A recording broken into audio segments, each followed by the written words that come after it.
बहुत सारे स्टूडेंट्स हैं जिनका फिजिक्स अभी तक में वीक रह गया है, उनको फिजिक्स से ना डर लगने लगा है कि ये फिजिक्स हम कर भी नहीं सकते, उनको शायद ऐसा फील होने लगा है। लेकिन आप बहुत आसानी से फिजिक्स में पास हो सकते हो, आपको फिजिक्स में पास होने की टेंशन लेने की जरूरत नहीं है बेटा। मैं आपको ना चैलेंज के साथ कहता हूं कि जो मैं टॉपिक बताऊंगा उतने टॉपिक को अच्छे से करिएगा, और मैं बताऊंगा आपको कि कहां से उस टॉपिक को करना है। बस इतने टॉपिक को अच्छे से कर लीजिए, जिनको पास होने का डर है वो आराम से पास हो जाएंगे, बिल्कुल टेंशन नहीं लेने का। अपन है ना, सो अपन को अब क्या करने का ना, आखिरी के ये जो 7 दिन गिन चुन के हमें पढ़ाई करने को मिलेंगे ना फिजिक्स में, फिजिकल एजुकेशन के दिन निकाल दो, तो आपको उस 7 दिन में क्या मास्टर करना है फिजिक्स को, उसके लिए सबसे इजी टॉपिक जो मैं बताऊंगा उसको सबसे पहले कर लो, इस लिस्ट को अच्छे से कर लो। आपको फिजिक्स में एक बार कॉन्फिडेंस आ गया ना, तो फिर आप अपने आप कुछ और जो डिफिकल्ट टॉपिक्स है लेकिन इंपॉर्टेंट है वो भी करने लगोगे। इसके लिए आपको फिजिक्स कहां से स्टार्ट करना, अगर आप अभी तक यही ढूंढ रहे थे, then this is that moment बच्चों, दिस इज दैट मोमेंट। चलिए मैं आपको बता देता हूं वो 10 के 10 टॉपिक। सबसे पहले मैं आपको ना डिस्क्लेमर देना चाहता हूं, इसमें से कई सारे टॉपिक सिर्फ थियोरेटिकल है और कई सारे टॉपिक सिर्फ न्यूमेरिकल वाले हैं। मतलब उसमें से न्यूमेरिकल तो छोड़ो, डेरिवेशन ज्यादा पूछता है, तो कुछ टॉपिक स्पेसिफिकली थियोरी है और कुछ टॉपिक स्पेसिफिकली डेरिवेशन वाले।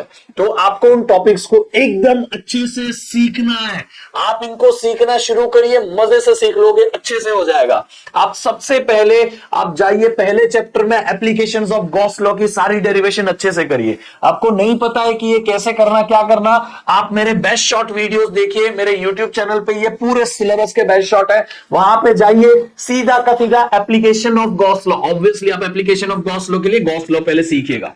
गॉस लॉ और एप्लीकेशन ऑफ गॉस लॉ 1-1.25 घंटा लगेगा, पूरा चैप्टर का ये टॉपिक आपका मास्टर हो गया। और मुझे एक पेपर बता दो पिछले 10 साल का जिसमें इस टॉपिक का क्वेश्चन नहीं आया। डायरेक्ट डेरिवेशन पूछते हैं, सैंपल पेपर में भी इसकी डेरिवेशन है, आपके पिछले साल के पेपर में भी इसकी डेरिवेशन है, उसके पहले के सैंपल पेपर में भी इसकी डेरिवेशन है, हर बार होती है यार, गारंटीड है। कई बार 1-1, 2-2 मार्क की इजी क्वेश्चन भी एडिशनली पूछ लेते हैं।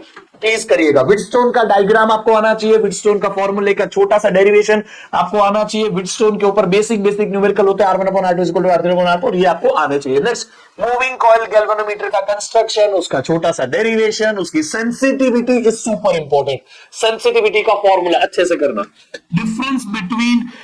Difference between dia, para and ferromagnetic अच्छे से करिएगा। Diamagnetic, paramagnetic, ferromagnetic का डिफरेंस, उसमें टेम्परेचर के साथ ससेप्टिबिलिटी का क्या होता है, एवरी डैम थिंग। इसके एग्जांपल्स अच्छे से याद करिए ना, ये एग्जांपल आप जितना स्ट्रांग रखोगे उतना आपको कम कंफ्यूजन होगी एग्जाम में। Properties of electromagnetic wave, radio wave, infrared waves, X rays, कौन सी रेस किधर यूज होती है, हर एक चीज आपको पता होनी चाहिए इलेक्ट्रोमैग्नेटिक वेव्स के बारे में। दूसरा, मैं आपको ये भी बता देता हूं, इलेक्ट्रोमैग्नेटिक वेव्स की इलेक्ट्रिक फील्ड की इक्वेशन, मैग्नेटिक फील्ड की इक्वेशन, स्पीड का फॉर्मूला E0/B0 = C, ये सब बेसिक फॉर्मूला कर लो। उसके ऊपर न्यूमेरिकल देखोगे, लॉलीपॉप क्वेश्चंस अच्छे से कर लो। आपको ये टॉपिक मास्टर कर लेना है, बस हो गया। आप जाइए मेरे बेस्ट शॉट में जाके देखिए, आपको मस्त में मैंने वहां पे बताया कि क्या क्या उसमें से करना है, ठीक है। और next is optical instruments. Optical instruments में आपको बेटा सिर्फ और सिर्फ 2 चीजें हैं, एक है माइक्रोस्कोप, एक है टेलीस्कोप। उसके डायग्राम्स, उसके ऊपर जो बेसिक फॉर्मूले हैं वो आप कर लीजिए, उसके छोटी छोटी चीजें हैं। आपको ये टॉपिक को मास्टर करना पड़ेगा, क्योंकि ये टॉपिक में अकेला टॉपिक आपको 4 से 5 मार्क देके जाता है। मैंने यहाँ जो टॉपिक्स की लिस्ट लिखी है ना, इसमें से मेजॉरिटी वैसे टॉपिक है जो आपको कम से कम 4 से 5 मार्क देते हैं। आप खुद ही गिन लो, 10 टॉपिक अगर मैं सिर्फ ऑन एन एवरेज सिर्फ 4 मार्क के लेके आऊं ना, तो 40 मार्क अभी आपके सामने पड़े। आप ले लो, आप ये 40 मार्क, इसमें से कोई ऐसा टॉपिक नहीं है जिसके ऊपर क्वेश्चन नहीं आएगा। कोई ऐसा टॉपिक इसमें से नहीं होगा जिसमें कोई भी साल में क्वेश्चन ना बनाओ।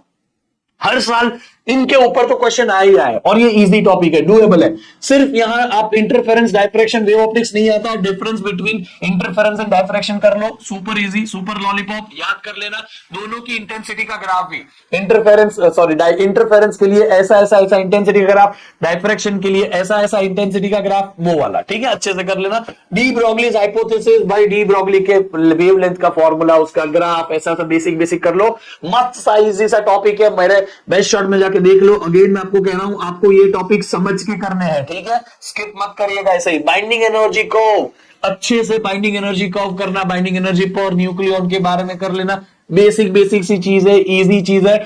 इसमें एक टिप देता हूं आपको, सन के ऊपर जो रिएक्शन होती है आपको न्यूक्लियर फ्यूजन की, वो याद कर लेनी है, ठीक है। Then there is full wave and half wave rectifier.